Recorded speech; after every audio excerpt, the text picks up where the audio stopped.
Welcome to Discovery at Home.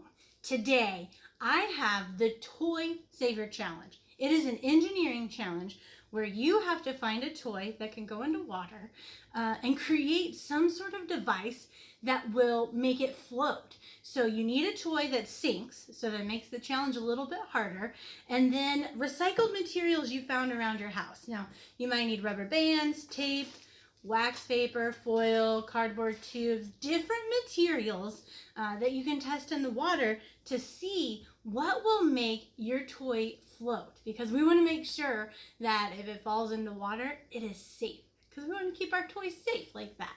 So all you need to do is add some sort of flotation device to your toy, test it in a bucket of water, and see if it floats. If it doesn't, that's okay. You can try again. So think about materials.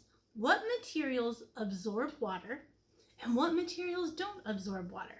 Okay? Do the materials sink or float? What do you need the materials to do that are going to help your toy stay above water?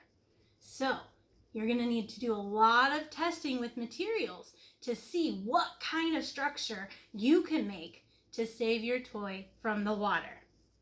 This has been Discovery at Home. We'll see you next time. Thank you. Thank you. Thank you. Thank you. Thank you, Evergy. Thank you to Evergy for making Discovery at Home possible.